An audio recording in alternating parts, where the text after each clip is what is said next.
Imagine landing your first job straight out of university, only to find out you're in charge of a group of immature men. Picture our protagonist, a young ambitious woman stepping into the world of work with a fresh degree and a sparkle in her eyes. She's landed a role at her local council, but her enthusiasm wanes slightly when she learns that she'll be managing the town's dustbin men, a motley assortment of 40-something men stuck in a perpetual state of adolescence. Let's meet the team. There's Big Bazza, the driver, wrestling with the cruel reality of male pattern baldness.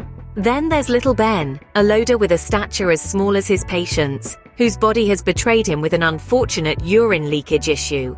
They are her challenge, her responsibility, but she is resolute, determined to whip this unruly bunch into a well-oiled machine.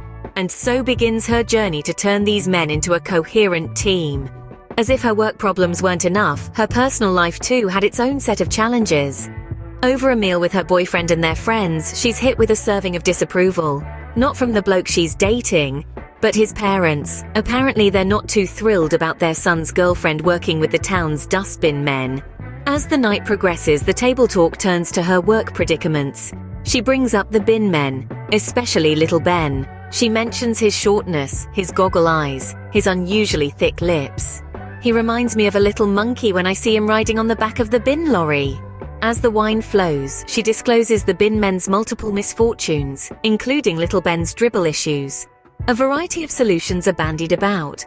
One woman suggests taking Little Ben to the doctors to get his leaking problem sorted. There's a fire in her now, a determination to not just deal with the issues at her workplace, but to truly solve them. A new day, a new approach. Our protagonist decides to take matters into her own hands. With a determined stride, she frog marches Little Ben to the local GP. They discuss his leakage problem, a delicate subject that brings a blush to Ben's cheeks. The doctor, a pragmatic young woman, suggests a practical solution: adult disposable nappies. It's a bit of a blow for Ben, but our heroine takes it in stride. She drags him to the supermarket, grabs a trolley, and throws in a pack of Tenormen nappies. But it's not all about Little Ben today. She hasn't forgotten about Big Bazza.